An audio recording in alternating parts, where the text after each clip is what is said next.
All right. First of all, I apologize for the very, very, very late review. Um, as everyone already knows, I'm in the process of moving. In fact, I'm in the bedroom at the new house. It has been a long day. Actually, it's been a long couple of days, to be honest. I'm doing this review with absolutely zero notes on the laptop, on my TV tray, dinner desk, because I don't have the other desk here and set up. My dragon's across from me, staring me in the face. I'm not going live because I'm 2 hours plus late from the view. Actually, we got to the friend's house late. Thank you, ma'am and sir, for letting us come over. I'm sure you'll see this, so thank you. My hat's off to you, my dear folks. But I was about an hour and some change late to watching it, so I was already an hour behind. Then we drove an hour back home to here. I took no notes, so this isn't going to be my typical review, period. I will talk about the matches, what I thought, etc., etc. I'm not going to really break down moves or any of that today, but it's here anyways. I said I was going to do this. I'm doing it. So this is going to be your NXT TakeOver in your house review. Of course, I'm Zach with the Yo Bro Nation YouTube channel. Moving's not fun. Getting to the place, that's fun, but the moving part is not. So I'll just start off with this. What did I think of this takeover as a whole, with the theme of the in your house and all of that? First of all, the set. Awesome stuff. I'm thankful. I'm thankful that they actually brought up the old set, modified, of course, but we had the actual in your house set. The vignettes that they did were fantastic. My favorite one, I think, was the Adam Cole one with the what is it? The something pro. I can't remember. I'm brain dead. But the old Adam Cole, where he even does the Bret Hart impression at the end, where he's wearing the red shirt, fantastic. Them eating about the ice cream bars, also funny. Todd Pettengill was on this show doing the old promos, the old opening package. He was talking about it, even the little quip out. If you don't know, at the very first In Your House, they gave away a house to guests. I don't know if they really did. I don't care to look it up. But he's doing the opening package. And tonight, one lucky fan is not going to win a house. He's going over the merchandise, and he tries to get the 900 number. It's like, oh, wait, that's not a thing? Well, you can go to www.com. The dude was on fire tonight. Thank you, NXT, for bringing back Todd Pettengill. That was great. Just the aesthetic of it with the house and just the old throwback feel that they were doing was all of it was just awesome. And I thoroughly enjoyed every single bit of it. I think just the match quality was pretty good from start to finish. Even the Damian Priest match with Finn Balor was good. I enjoyed all of this. I enjoyed this show just overall. But man, Todd Pettengill, I can't. I think that was my favorite part about this show, is just having him back and seeing him there. And then the set, just it all felt so good. And I don't know. I think they may have actually convinced me to do ice cream bars. And just the whole old school throwback feel, it made me want to do this layout with an old back feel. Characters slightly out of focus. I loved it. I did. I loved this whole show. I'm not going to say this is the best takeover that I have ever watched, but this is certainly, given the time and everything, this is a much needed show. I'll put it that way. It was a much needed show. But yeah, again, though, I apologize for just running behind, finally getting here, etc., etc. But I'll go ahead and I'll talk about the matches. I get it. I think the show overall was great. The 6-woman tag with Raquel Gonzalez, Dakota Kai, and Candice LeRae against Mia Yim, Tegan Knox, and Shotzi Blackheart. I seriously, like I said, I took no notes, so this is just all straight from memory. I'm tired. It's actually 11:19 right now as I'm recording this. Finished the show like 2 hours ago, but the match was good. They gave the women plenty of time, like during this match, so I really did enjoy it. You ended up with Candice LeRae and Mia Yim. They ended up just kind of off doing their own thing, fighting with each other, which kind of left Tegan Knox and Shotzi Blackheart left with Dakota Kai and Raquel. Of course, Raquel Gonzalez ended up kind of having a mishap, which allowed Mia Yim's team to win the match. Again, I think it was a fantastic little bout. Really gave all these women a moment to shine. Fantastic opening match. I honestly don't feel like there was a bad match on this card. So my hat's off to the ladies. Of course, we would see Candice and Mia Yim later in the show, but I know this is probably weird for some people who have watched my reviews because I really go deep into the matches, and I'm not really going to in this one. Like, this is going to be a very quick review because I don't have notes. But next was the Finn Balor Damian Priest match. I gave this match like zero credibility. I was not very interested in it at all, but I actually ended up being impressed. Finn Balor and Damian Priest, I think this was his best showing yet. Finn Balor really did well at making Damian Priest look good. Both guys came out. The promo package was okay. There wasn't much to work with considering there was no real build to this match. And Balor, of course, made a record-setting, I think they said 11th TakeOver victory. I'm not sure how many TakeOvers he's actually appeared on, but he's won his 11th TakeOver. Finn Balor in NXT versus Finn Balor on the main roster, it's like two totally different people, you know? And even when we were over at her friend's house, and again, thank you guys. I know you'll end up seeing this. So again, thank you both. Thank you very much. I even told them, it's like, if you look at Damian Priest, he is the Baron Corbin. And I watched his entrance tonight after, hearing Steven Larson talk about that.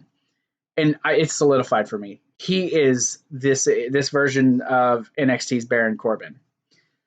But again, I was impressed with him tonight. Oh, and by the way, wearing the old merch. Recess rides again. I need to make an updated version of this shirt. I really do. Actually wanted this guy with flannel in the hat. I think it'd even be better. But Damian Priest, man, he put on a show. He put on a show tonight. The match was very hard hitting. There was a particular bump that Damian Priest took off of the apron, landing on the steps that, oh my God, made my back I feel like my back is aching, if I'm honest. Like, my back hurt watching that. I felt the sympathy pains. But after that, Finn Balor got him back in the ring, hit him with the coup de grace off the top rope to the back of the neck, and then hit him with a second one to secure the victory, allowing him to get his 11th TakeOver win. Again, I gave this match 0 shots to impress me, and it actually far exceeded my expectations. So, hats off to both men, like, honestly. Then we got that North American Championship match. First of all, if you haven't looked at my social media, I'm not political on this channel. Not political on this channel. My Twitter, occasionally I'll say something. Of course, we all know about the tragedy that was George Floyd.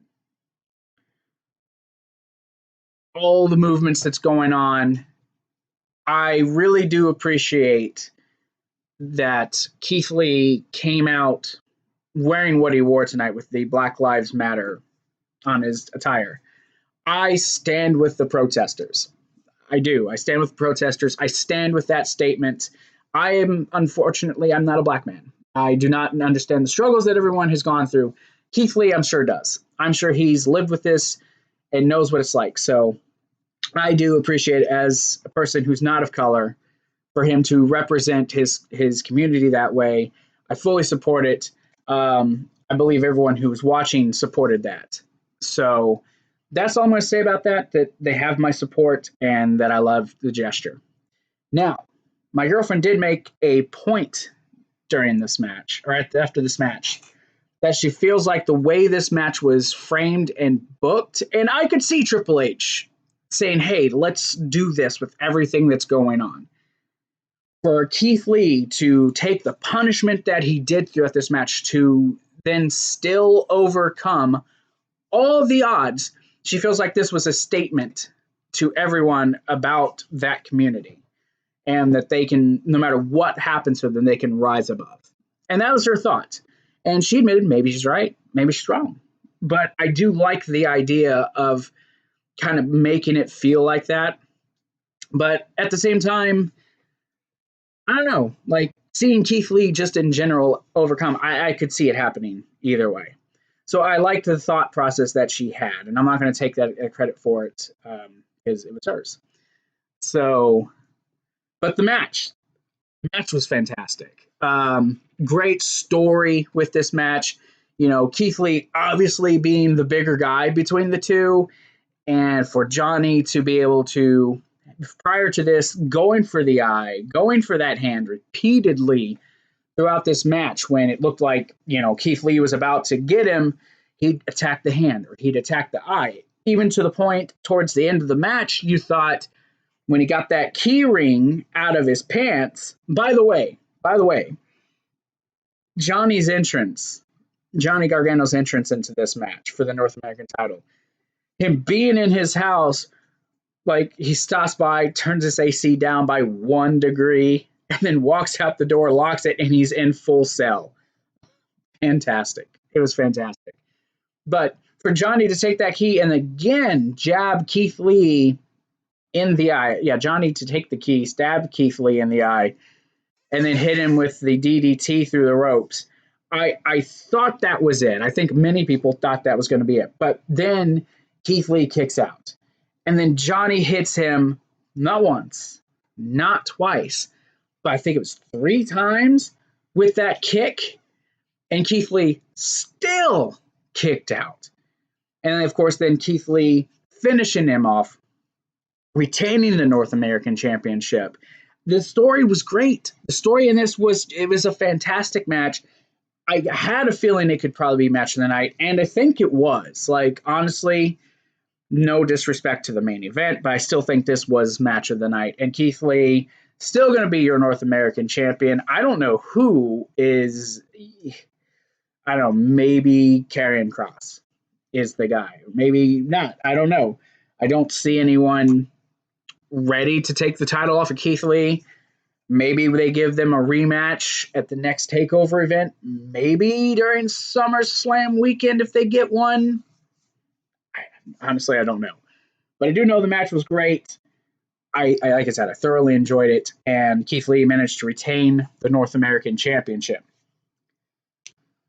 Then we get to the NXT title match. The backlot brawl. And yes, if you watched my SmackDown review, I did acknowledge the fact that it was after the fact that I recorded my preview and predictions that I found out this was a backlot brawl. Different than the last backlot brawl, and the fact that the ring wasn't in the arena, but the ring was actually in the parking lot, wherever they were set up at. Of course, this was pre-recorded days before this even aired, but this was fun. Adam Cole coming in with his entrance theme and the big monster truck.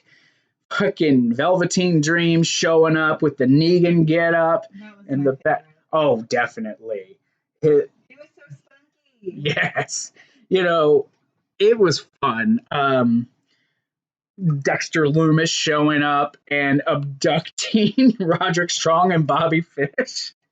Like, what the fuck was that? That was hilarious. It was super cool how he like just grabbed that chair and just slightly dragged it. I was like, whoa. It's like, what's wrong with this guy? It was. Yes, it was great. And again, WWE, while I still think that the Graveyard match is my favorite, then followed by the Stadium Stampede. But WWE is continuing with these off-site matches looking great. And this was definitely no different than the rest of them. It was fantastic. It was shot well. Not a lot of crazy stuff happened in this match, but there was one spot.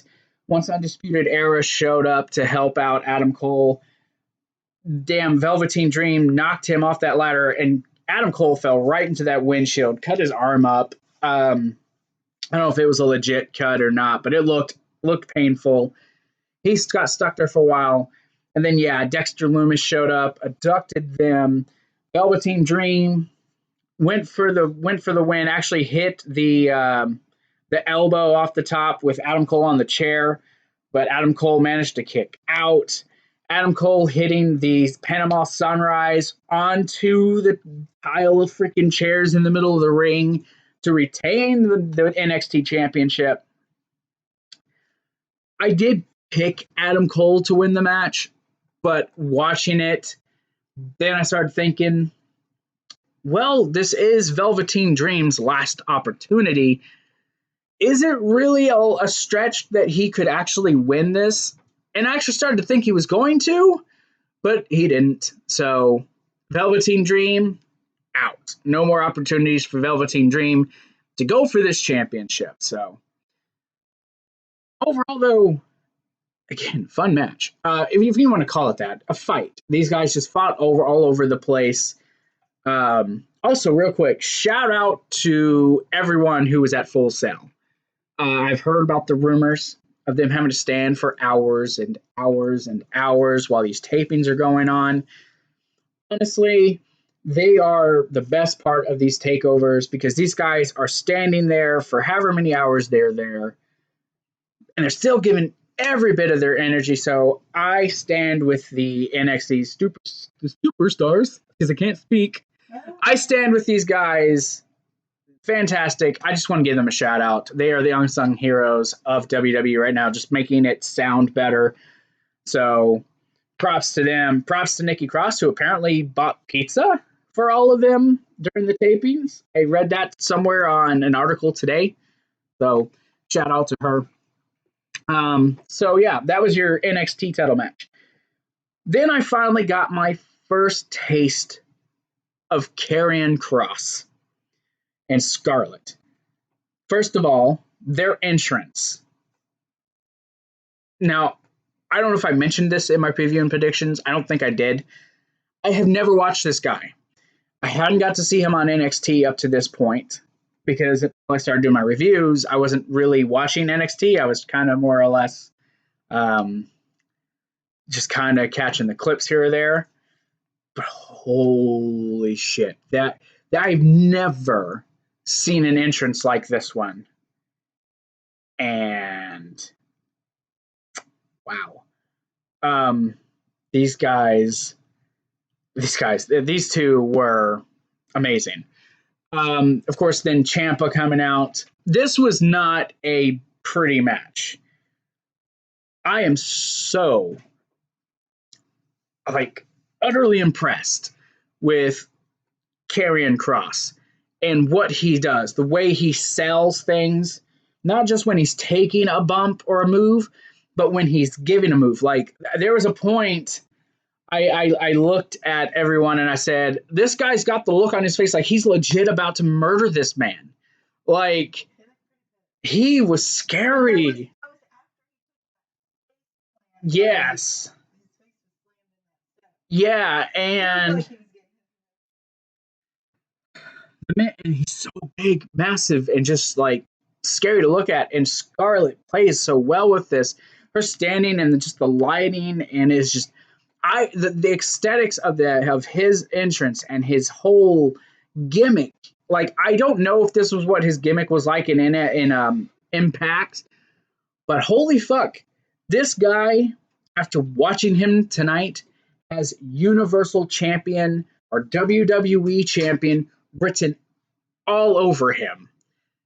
This guy, if he is not WWE Champion within the first year of his main roster debut, then Vince McMahon is a fucking crazy old hoot. Like, get him the fuck out of there.